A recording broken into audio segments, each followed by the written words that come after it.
All right, YouTube, how you doing? Welcome back to the channel. It is April 23rd. We got a vacation video here, so the video is going to be a little bit different, but we do have some MLB picks coming your way. Usually we go through each and every game on the slate. I'll give you my lean on the side. I give you my lean on the total. We talk about any other plays. Today, I just have my three favorite plays as of right now.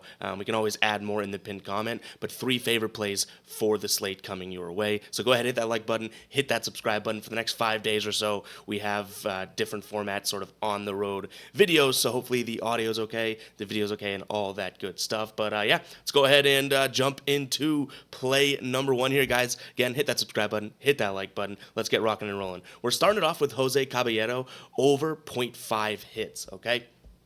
Kind of just riding the hot bat here. He's gotten a hit in 17 of his 21 games on the year, and he has 5 hits over his last 4 games. Going up against a pitcher today that I do think he has a favorable matchup. So I'll give you the bad news first, and then we'll get to the good news. So Caballero here batting 286 on the season, but against right-handed pitchers, it drops a little bit to 260. His WRC plus drops to 105 as well. His hard hit percentage does go up, so he's hitting the ball harder against righties, but he's going up against Kenta Maeda today, who batting average against on the season, so 292 as a flat rate, against right-handed batters, which is where Caballero is going to be coming from, 364. So I do look at this and say, okay, he has a hot bat. Sure, right-handed pitching isn't necessarily his forte this season, but when you think about it, he's going up against a pitcher that should be serving meatballs to him on the plate. And all we're asking for is one hit here for a minus 135 odds play over on FanDuel. I think a lot of other sportsbooks have this, more in the minus 160s and stuff. I don't think I'd play it past minus 155 or so. I do like the chance of hitting, but the minute you get into sort of the late minus 150s or the minus 160, a little bit of that value kind of goes out the window, right? So if you can get it right around minus 135 or maybe even minus 150, I think it's worth playing there. But I don't necessarily love it due to the fact that, yes, he's not exactly crushing righties, right, into any more juice than that. But Jose Caballero here, over 0.5 hits again. Really looking at the matchup overall and the fact that he's been on such a streak here. This would be an absolute dynamite play if he was batting righties better, but again, that's kind of where the lack of this is. But I still trust him here. We're asking for a hit. We're not asking for 1.5 bases or an RBI, anything like that. It should be the simplest of tasks for him, and he's been absolutely hot. Now I say that, I'm probably jinxing the hell of it, but you guys can go ahead and fade me if you want. But play number one is going to be Jose Caballero over 0.5 hits.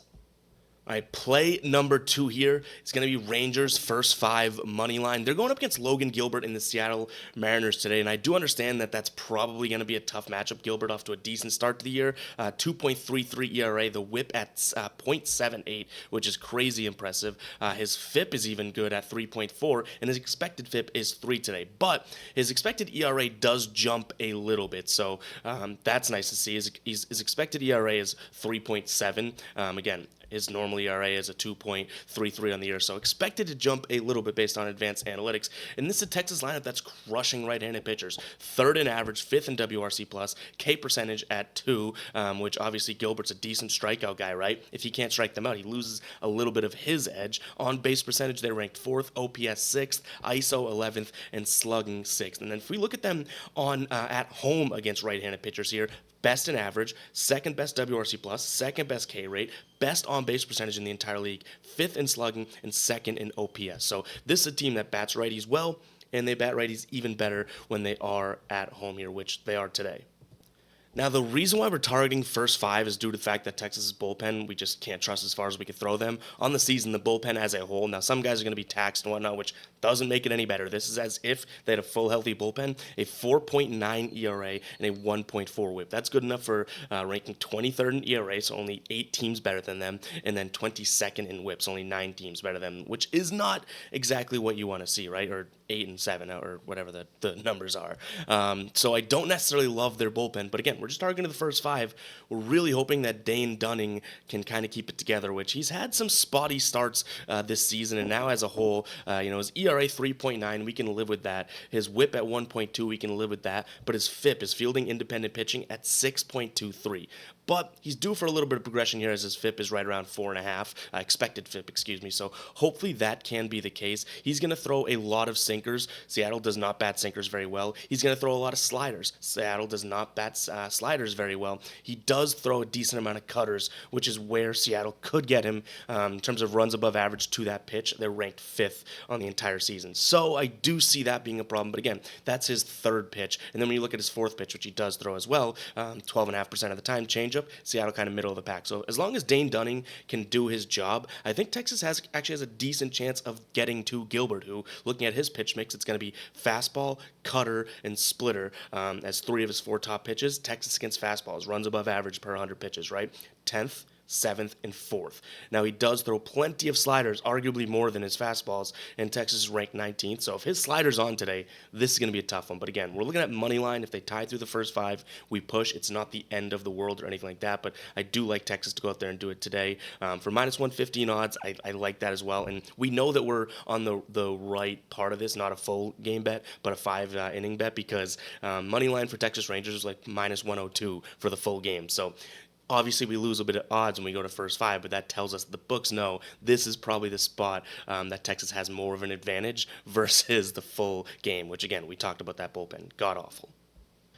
All right, third and final pick, at least for the video. Again, keep an eye on the pinned comment. We'll update you guys with any plays that we find throughout the day. I am on vacation, so FYI, warning, any of these final plays could be a little induced, but, we're here for it. But we do have the Jays and the Royals nerfy here. So this one's going to come down to the pitching. I also do like the odds we're getting. This is a minus 110 play on FanDuel. DraftKings minus 120, Caesars minus 120, BetMGM minus 120. So 10 cents of value there if we look at it from that perspective. But I like the nerfy due to the fact that, we'll start with the good. Michael Wacha, 4 starts this season, 4 nerfies hit. And this is a Toronto team that, yes, they're obviously a very good ball club here, but I don't necessarily see them getting to Michael Wacha with absolute ease.